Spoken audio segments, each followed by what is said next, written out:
Сәлеметсіздер ме, құрметті оқырмандарым. Мейіргүл Оңғарованың «Арман» атты әңгімесін тыңдай отырыңыздар. Әсем көңіліне ұялаған күдікпен бүгінде алысып, түні бойы дөңбекшіп шықты. 8 жыл отасқан жолдасы Ернат соңғы кезде тым суық. Арада бала болмағасында болар. Екеуден екеу бір-бірінен жалға бастағандай. Құдайдан зарланып тіленсе де, дәрігерден дәрігер табылдырығын тоздырса да, бір түйір бала бұларға нәсіп болмады. Әсем таңның тез атуын тіледі. Сөйтіп жатқанда көзі ілініп кетіпті. Түсінде беті аппақ, сәби құндықта жатып, Әсемге жымиып қарайды.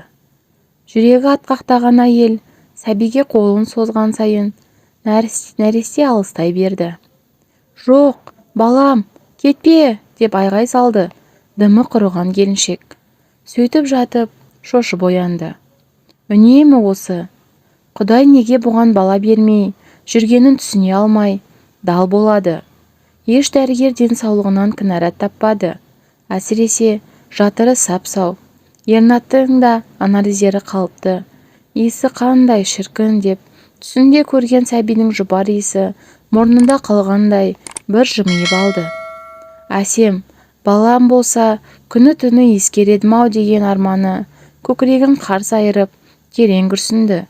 Ернат жуынып жатыр екен. Түсін айтпақ болып алып ұшқан Әсемнің көңілі су сепкендей басылды. Елі зайыпты бірнеше күннен бері тіл қатысуды қойған. Арадағы ауыр үнсіздік әйелді тежеп, бұл тағы да тілін тістеп қалды. Бұлай болмайды. Жан дүниесі аласапыран болып, қашанға дейін жүрмек. Не де болса нар тәуекел. Таңғы шай үстінде Әсем көптен көкейінде жүрген сөзін бастады. Ернат, мен сенің аяғына тұсау болдым. Мен саған ренжімеймін. Егер кетем десең, жолыңды байламаймын. Сенің әке болуға хақың бар. Осы сөздерді бөліп-бөліп әрең айтты. Тамағына түйіншек тұрып қалғандай, әрі қарай сөйлей алмады. Ернат үндемеді. 8 жыл ішінде осы әңгіме қанша айтылды. Әр сәтте жан жолдасы жоқ, әлі балалы боламыз деп әрі қарай тыңдағысы келмей тұрып кететін. Соңғы 1 жылда үнсіз қалатынды шығарған. Ол да үмітін үзгені ме? Әсем өз ойынан өзі шошып, қалшиып отырып қалды. Ернат әлі үнсіз. Әсем шыдай алмай, білем, біреуің бар екенін сездім ғой. Кім ол? Саған бала туып берді ме? 2 қабат па? Деп долданып айғайлап жіберді.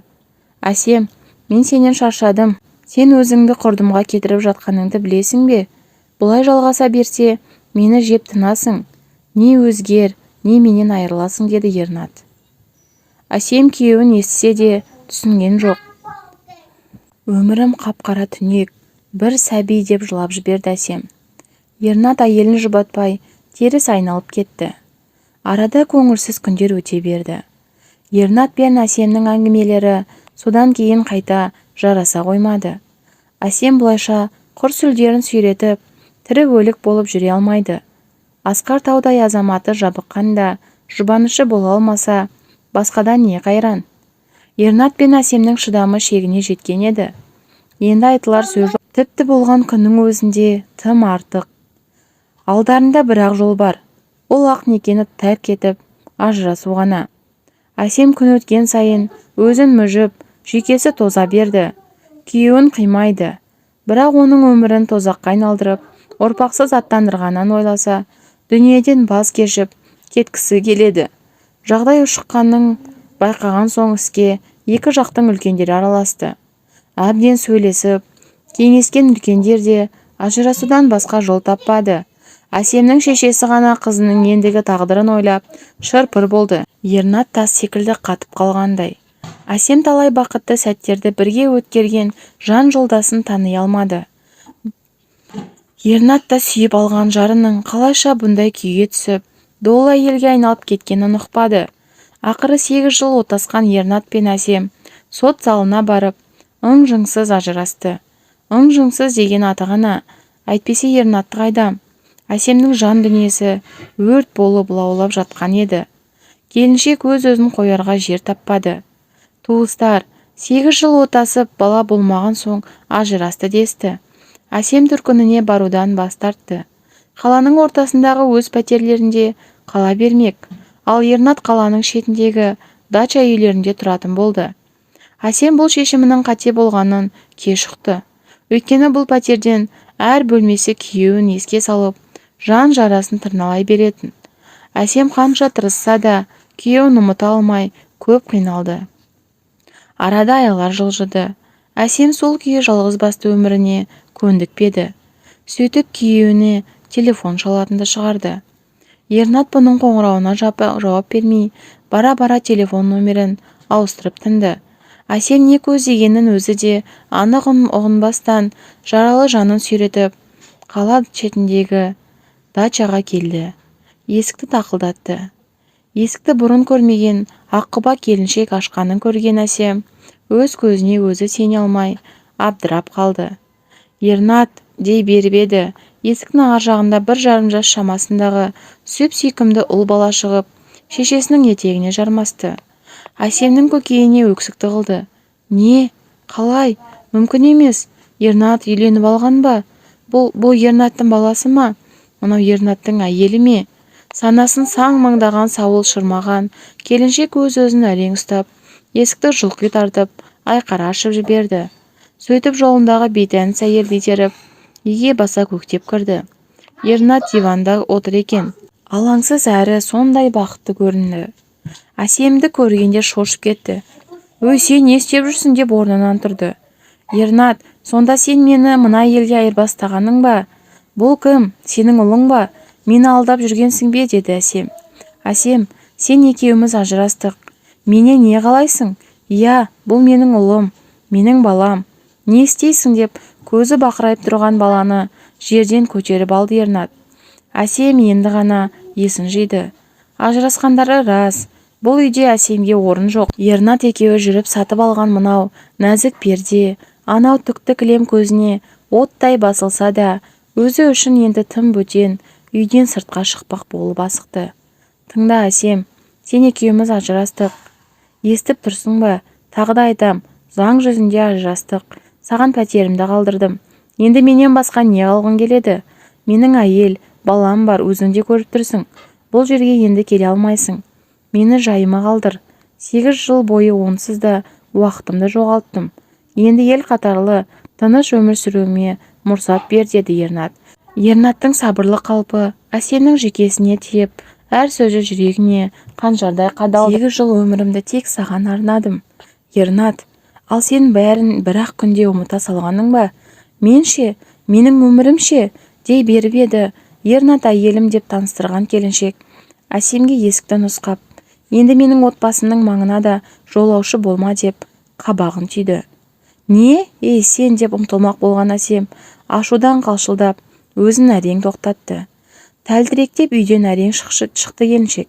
Ту сыртынан тарс етіп жабылған есіктің құлпы ішінен кілттеніп жатқан естілді. Әсем намыстан өртеніп кете жаздады. Жақсы көруден жек көруге дейін бір-ақ қадам.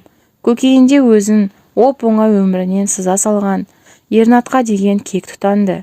Бұрынғы сүйіктісі қас жауына айналғандай. «Көрсетем бәлем, тұра тұр» деп кіжінді Әсем. Көкейіндегі көп сөзді айта алмады. Айтқызбай ит сияқты қуып шықты бұны. Әсем жылап келеді. Жан сырын бөлісетін тірі жан жоқ. Іштей күйініп, көкірегі қарс айырылды. Ернаттың өзін тастап ажырасып кеткенін енді ғана шын түсінді. Оралар деп күткен, бәрі өтірік. Бала ше? Демек бұнымен отбасы боп тұрған кезінде әлгі әйелге барып жүрген бе? Әсемді алдаған ба? Адалдықтан садаға кеткір. Ернатқа бүкіл жан тәнімен берілген кезде алған сыбағасы осы. 8 жыл өмірі құмдай сусып өте шықты. Бәрі бақытты секілді. Тек Әсем ғана жылап келеді. «Маңдайымның соры бесел екен. Не жаздым, Аллам? Кімге қандай жаманшылығым өтті? Енді қу тіземді құшақтап жалғыз өтем бе?» деп қайда барарын білмей ұзақ жүрді. Үйге барғысы келмейді. Осы кезге дейін түзу жүріп, түзу тұрыпты. Бірақ тағдыр бұны сынауын қояр емес. Әсем бәріне қолын бір-ақ сілтеді. Өмірінде табалдырығын аттап көрмеген шарапханаға күйініп кірді. Ең күшті шарабыңды әкел деді, алдынан елпеңдеп шыққан даяшыға. Осы кезге дейін бас болып көрмепті. Мас болмақ түгілі, сыра мен шарапты ажырата алмайтын. Бүгін оған бәрібір. Алдына келген шарапты стаканына толтырып құйып алып, іше бастады. Бұрын ішіп көрмеген адам екені бірден байқалды. Бір-екі стаканнан соң ақ бет-аузы қызарып, әзәзіл сосын буын-буынына түсіп масайып қалды. Бір есін жинаса, сақылдап күліп, өткіріп жылап отыр екен. Жанына келіп отырған бейтаныс еркекке іштегі бүкіл мұң-зарын ақтарған болу керек. Әлгі еркек ондайларды қақ маңдайынан атып салу керек деді, ыржиды. Уа-ха-ха, атып салу керек деймісің? Ой, шегім деп шараптың буымен қарқылдап күлді Әсем. Иә, барды атып таста. Міне бұлай деп еркек екі сұқ саусағымен алыс нысананы көздеді. Әсем бойын тез жиып алып, басына тас күн түскендей мастығы да тарқап кетті. Мен қазір келем деді де әжетханаға қарай асықты. Суық суды бетіне шашып-шашып, мастығынан толық аюға тырысты. Бейтаныс еркектің айтқаны ойынан кетпей, миының бір бұрышында ызыңдап тұрып алды. Кек алудың бір жолы өлім секілді. Бірақ мұның қолынан кісі тұрмақ, шыбын өлтіруде келмейді. Атып таста дейтіндей тапаншасы да жоқ. Ернаттың бақытты жүзін көру Әсем үшін азаппен тең. Ол да азапқа түсетіндей бір нәрсе істеуі керек. Қалайда бұрынғы күйеуінен өш алады. Әсем осы ойдың шырмауынан шыға алмай ұзақ жүрді. Менің енді жоғалтатын ештеңем жоқ деп ойлады Әсем. Бекінді. Ернаттың отбасына тыныштық бермеге өз-өзіне серт берді. Сөйтіп бір түнде қара ойын жүзеге асыру үшін саяжайға қайта келді. Ернат қарулы, оған күші жете қоймас. Балаға да кесірін тигізе алмайды. Көздегені Ернаттың қазіргі әйелі еді. Әйел су төгуге үйдің арт жағына шыға бергенде тасада тығылып тұрған Әсем оны бас салды. Ернаттың әйелі жүрегі ұшып кетті ме? Тілге келместен серейіп тұрған орында қақшиып, үні шықпай қалды. Әсем әйелді мойнынан сүйреп өзіне қаратып, қас пен көздің ортасында кеуде тұсына қолындағы суық пышақты сұғып жіберді. Сөйтті де қанға малынған қолын үстіне сүртіп жан-жағына қарамастан безді. Кек деген осы ма? Ендеше неге жүрегі атқақтап, одан әрмен тыныштығы қашып келеді? Әсем такси ұстап үйіне барды. Қорыққаннан дірілдеп ұзақ жатты. Не істеп қойды? Әлгі әйелді өлтірді ме? Сөйтіп жатып ұйықтап қалды. Таң ата қаруланған полиция келіп, есігін тақылдатты. Ешкім ашпаған соң өткір балтамен бұзып кірді. Әсем осылайша абақтыға қамалды. Әлгі әйел тірі қалыпты. Пышақ жүрегіне бірнеше сантиметр ғана жетпей қалған. Тірі қалса да отаға түсіп, әбден қиналыпты. Әсем кісі өлтіруге оқталғаны үшін сотталып кетті. Түрме, тас қамал. Бұл жерде Әсемді ешкім естімейді. Сотталған әйелдер тым қорқынышты. Не үшін сотталғандарын айтып, ауыздарын аша бастағанда жаның түршігеді. Әсем басында сол құжатты да қойды. Меңіреу секілді. Жаны денесінен бөлініп шыққандай. Бұрынғы өмірі енді ертегі. Ешкім бұны іздемейді. Әсем әбден түңілді. Тіпті туған шешесі де Әсемді әбден жазғырды. Сендей қызды мен туғам жоқ. Сенің есің дұрыс емес деп қызынан теріс айналды. Әсем енді шын жалғыз. Барынан айырылды. Бостандығын құрбан етті. Қатты өкінеді. Неге? Қолын неге қанға малды екен? Ернатқа деген өшпенділігі көзін байлапты. Тағдыр жолы бұралаң, бірақ күндердің күнінде қайран басы түрмеге түседі деп кім ойлаған? Кінәлі екені рас. Шайтанның жетегінде кеткені де ақиқат. Ендігі өмірі не болмақ? Әсем тым құрыса шешесі іздеп келер деп көк күтті. Бірақ артынан тірі жан келген жоқ. Сұрықсыз күндер өтіп жатты. Әсем бұл күні істеген ісінің зардабын әбден тартқан еді. Абақтыда әбден титықтаған әйел өмірдің ащысын көрді. Түрме Әсемнің жүйкесін жүндей түтіп тоздырып жіберді. Ол қартайып, солып бара жатты. Сөйтіп жүргенде күйзелісі тереңдеп ауруханаға түсті. Олар Әсемді тексеріп, миында ауытқу бар деп шешіп, жындыханаға жолдады. Әсем өзінің санасы сау екенін ешкімге дәлелдей алмады.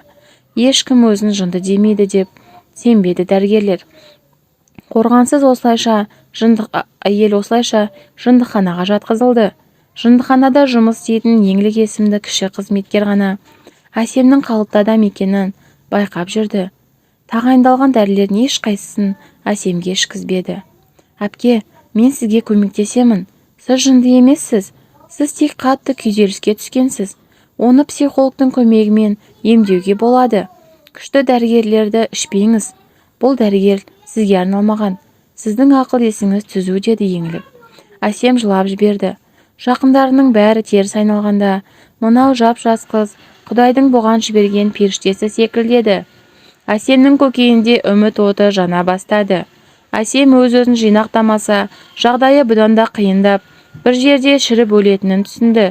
Еңліктің жылы сөздерінен қуат алып, өз бойын жинауға бекінді Әсем. Рухы мықты болатын. Қалайша өмір жолында сынып қалғанын, әлсіздік танытқанын түсінбейді. Еңліктің көмегімен өз атындағы үйді сатуға қойды. Үй сатылса, соның ақшасына адвокат жалдап, бостандыққа шығуды, сөйтіп жаңа өмір бастауды көздеді. Әйтпегенде ақыл есі кем екеніне өзі де сене бастағандай еді. Әсем үйінің құжатын ешкім таба алмайтындай етіп тығып қойған.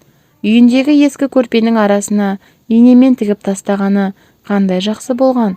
Туыстары да, Ернат та үйдің құжатын іздеп таба алмай дымдары құрыған. Осы әрекеті үшін өзіне риза болды Әсем. Еңлік епті қыз екен. Орайын тауып, Әсемнің үйін сатып, қомақты қаражатты қолына табыстады. «Мен сенің бұл жақсылығыңды ешқашан ұмытпаймын. Әзірге мынаны ала тұр. Кейін ақша артылса, тағы да беремін. Саған қалай алғыс айтарымды білмей тұрмын. Жанымда сенің барың қандай жақсы», деп Әсем еңлікке $100 ұстатты. Не дегеніңіз әпке? Мен сізден ақша алу үшін көмектесіп жүрген жоқпын. Кезінде шешемді әкем сау болса да, жындыханаға мәжбүрлеп жатқызған. Анам бұл қорлыққа шыдай алмай, өз-өзіне қол жұмсаған. Сөйтіп тірі жетім қалдық. Жындыханаға жұмысқа тұруымның себебі де сол. Анам сияқты сау адамдарға көмектескім келеді. Бәлкім сол кезде шешемнің рухы тыныш табар, деді еңлік. Әсем еңліктің басын сипады. Көк қағаз өз ісін атқарды. Әсем жоғары білікті адвокат жалдап, бірнеше айдан соң түрмеден де, жындыханадан да босап шықты. Сотталған деген атақ арқаласа да, Әсем алған сабағына өкінбеген екен. Бастысы бостандықтың қадірін білді. Әсем қалған құтқан ақшасына қаланың сырт жағынан бір бөлмелі жер үй сатып алып, үйге жақын жердегі тігін цехына тігінші болып орналасты. Естуінше Ернат әйелімен ажырасып кеткен. Өйткені бала Ернаттан болмай шыққан екен.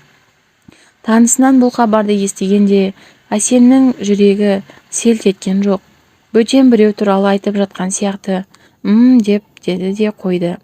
Ернатқа да, өз туған шешесіне де, бауырларына да реніші жоқ. Өйткені Құдай берген өмір атты асыл қазынадан қымбат нәрсе болмайтынын анық түсінген еді. Әр минутты ренішпен, өкпемен өткізгенше өзіне арнауды ұйғарды. Ешкім бұған ештеңесін бөліп беруге міндетті емес. Әсем қолы қалт еткенде діни, психологиялық кітаптар оқып, бар сұрағына жауап тапқандай болды. Жұмыстағы кейбір келіншектер Әсемге қаратып саусақтарын шошайтқанда, пыш-пыш етіскенде ешқайсысына мән бермей отыра беретін. Түрме темірдей төзімді болуды үйретті. Тігін цехының бастығы ғана Әсемді өткен өміріне қарамастан басқалардан бөліп жармады. Көп ұзамай Әсемнің көркем мінезі бәрін бірдей баурап алды. «Сен қателікпен соттаған сияқты, сотталған адамға ұқсамайсың», деп айта бастады әріптестері. «Жоқ, лайықты жазамды алдым. Бірақ кеудемде жаным барда, өмір сүруімді тоқтатпауым керек болды. Ешкім қателіктен ада емес. Бірақ түзелсем деген адамға ештеңе кедергі бола алмайды», деді Әсем жымиып. Бара-бара ел-жұрт Әсемді шынымен жақсы көре бастады. Жұмысының тиянақтылығына қарап, бастығы Әсемді аға тігінші етіп көтеріп қойды. Осылайша Әсемнің тұрмысы түзелді. жақсы киініп, алақандай үйін жөндеу жұмыстарынан өткізіп алды. Сөйтіп жүргенде тығын цехының бастығы Әсемді өзінің досы Болатпен таныстырды. Болат бір үйленіп ажырасқан екен. Бұрынғы әйелінен 2 баласы бар. Әсем қашқақтап ұзақ жүрді. Жүрегі әбден шайылығып қалған. Болат Әсемді бірден ұнатты. Жаныма өмірлік серік болатын, алда келе жатқан қарттықты бірге бөлісетін жар іздеп жүрмін деді Болат. Әсем өзінің жындыханада, түрмеде жатып шыққанын айтты. Тіпті бала көтере алмайтынын да жайып салды. Болат үндемеді. Бірақ үнсіздіктен соң, мен сенің өткен өміріңе көз жұмамын, өйткені сені ұнатып қалғанымды жасырмаймын. Сен ше, етегімнен ұстауға дайынсың ба деді. Әсем ойлануға уақыт сұрады. Біраздан соң Болат пен Әсем некелерін қидырды. Болат гүлдің түр-түрін өсіретін шағын кәсібі бар азамат болып шықты. Бірінші әйелімен дәм-тұздары жараспай 5 жыл бұрын ажырасқан, қазір балалары үлкейген. Әсем мен Болат осылайша өмірлерінің екінші парағын жаңадан жаза бастады. Әсемнің анасы қызының өмірі күрт өзгергенін естіп, қайтадан тіл табысуға ұмтылды. Әсем анасын кешіріп, қайта қабылдады. Өйткені Болатпен шексіз бақытты еді. Көрген тауқыметі бір күнде ұмыт болғандай. Кейде өткен өмірін есіне алса, денесі түршігіп кетеді. Түннен кейін күн шығады. Күндердің бір күнінде Әсем өмір бойы көкірегінде шерменде болған арманына жетем деп ойлаған емес. Таң бүгін тек Әсем үшін атқандай. 46 жасқа қараған шағында аяғы ауырлаған Әсемнің қуанышында шек болмады. Болат болса дән риза. Әсем ерекше нұрланып, құрсағына сәби біткеніне әлі сене алмай, дәрігерден қайта-қайта сұрайды. Құдайдың құдіретінде шек бар ма? Егіздейді. Демек кінәрат менде емес екен, мен бедеу емес екенмін деп қуанды Әсем. Арада бірнеше ай өткенде Әсем дүниеге бір ұл, бір қыз әкелді. Жасына байланысты кесір тілігімен босанса да, егіздердің дендері сау толғанына Аллаға мың шүкір етті. Бәрі тек бір Құдайдың жолында екеніне көзі анық жетті. Жаным, саған ризамын, сен мықтысың деді Болат әйеліне сүйсініп. Әсем болса күйеуіне еркелей қарады. Әсемнің ақ ниеті оны осылайынша бақытты өмірге жеткізді.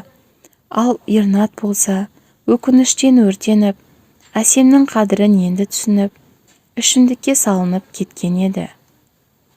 Осымен соңы. Маған тіркеліп қолдау білдіріп кетіңіздер.